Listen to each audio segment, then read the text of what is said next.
আসসালামু আলাইকুম আমার প্রিয় বোনেরা, আশা করছি আল্লাহর রহমতে সকলেই ভালো আছেন এবং সুস্থ আছেন।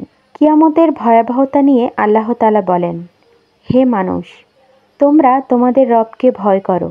নিশ্চয়ই কিয়ামতের প্রকম্পন এক ভয়ঙ্কর ব্যাপার। যেদিন তোমরা তা দেখবে সেদিন প্রত্যেক স্তন্যদানকারিণী আপন দুগ্ধপোষ্য শিশুকে ভুলে যাবে এবং প্রত্যেক গর্ভধারিণী তার গর্ভপাত করে ফেলবে। তুমি দেখবে মানুষকে মাতাল সদৃশ, অথচ তারা মাতাল নয়। তবে আল্লাহর আযাবই কঠিন। সূরা হজ ১-২। হযরত আবু হুরায়রা রাদিয়াল্লাহু থেকে বর্ণিত, তিনি বলেন, আমি নবী সাল্লাল্লাহু আলাইহি সাল্লামের কাছে নিচের ঘটনাটি বলতে শুনেছি।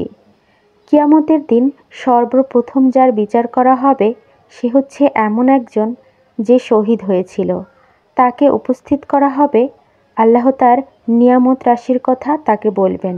সে তার সবটাই চিনতে পারবে, যথারীতি স্বীকারোক্তিও করবে। তখন আল্লাহ তাআলা বলবেন, এর বিনিময়ে কি আমল করেছিলে?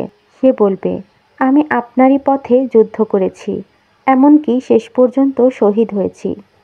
তখন আল্লাহ তাআলা বলবেন, তুমি মিথ্যা বলছো। তুমি বরং এজন্যই যুদ্ধ করেছিলে যাতে লোকেরা তোমাকে বীর বলে। এরপর ফেরেশতাদের আদেশ করা হবে, তাকে উপর করে হেঁচড়িয়ে নিয়ে যাও, জাহান্নামে নিক্ষেপ করো। এরপর এমন এক ব্যক্তির বিচার করা হবে যে জ্ঞান অর্জন ও বিতরণ করেছে এবং কুরআন অধ্যয়ন করেছে। তখন তাকে উপস্থিত করা হবে। আল্লাহ তাআলা তার প্রদত্ত নিয়ামতের কথা তাকে বলবেন এবং সে চিনতে পারবে, যথারীতি তার স্বীকারোক্তিও করবে। তখন আল্লাহ তাআলা বলবেন, এত বড় নিয়ামত পেয়ে বিনিময়ে তুমি কি করলে? উত্তরে সে বলবে, আমি জ্ঞান অর্জন করেছি এবং তার শিক্ষা দিয়েছি এবং তোমারই সন্তুষ্টি লাভের উদ্দেশ্যে কুরআন অধ্যয়ন করেছি। তখন আল্লাহ তাআলা বলবেন, তুমি মিথ্যা বলছো। তুমি তো জ্ঞান অর্জন করেছিলে এজন্য যাতে লোকে তোমাকে জ্ঞানী বলে, কুরআন তেলাওয়াত করেছিলে এজন্য যাতে লোকে তোমাকে একজন কারি বলে।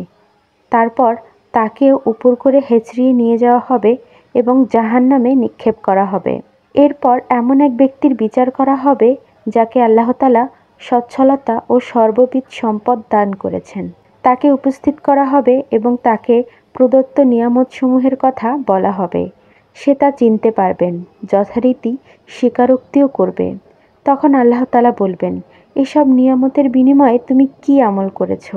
উত্তরে সে বলবে, সম্পদ ব্যয়ের এমন কোনো খাত নেই যাতে সম্পদ ব্যয়ে আপনি পছন্দ করেন, অথচ আমি সে খাতে আপনার সন্তুষ্টির জন্যে কিছু করিনি। অর্থাৎ আল্লাহর পছন্দকৃত সকল পন্থায় সম্পদ ব্যয় করেছি। তখন আল্লাহ তাআলা বলবেন, তুমি মিথ্যা বলছো। তুমি বরং এজন্য সম্পদ ব্যয় করেছিলে যাতে লোকেরা তোমাকে দানবীর বলে অভিহিত করে। তারপর নির্দেশ দেওয়া হবে এবং সে মতে তাকেও উপর করে হেঁচড়িয়ে নিয়ে যাওয়া হবে এবং জাহান্নামে নিক্ষেপ করা হবে। মুসলিম 1905। অর্থাৎ দুনিয়াতে আমরা যত ভালো কাজই করি না কেন অথবা যত আমলই করি না কেন সেটা অবশ্যই একমাত্র আল্লাহ তাআলার সন্তুষ্টির জন্য করতে হবে। সবাই ভালো থাকবেন আমার প্রিয় বোনেরা। বেশি বেশি নামাজ পড়বেন, আল্লাহকে ভালোবাসবেন, আল্লাহর কথা শুনবেন, নিজেদের জীবন সুন্দর করবেন, নিজেদেরকে ভালো রাখবেন আর আমার জন্য একটু দোয়া করবেন। চ্যানেলটি ভালো লাগলে একটি সাবস্ক্রাইব করে দিবেন। আসসালামু আলাইকুম।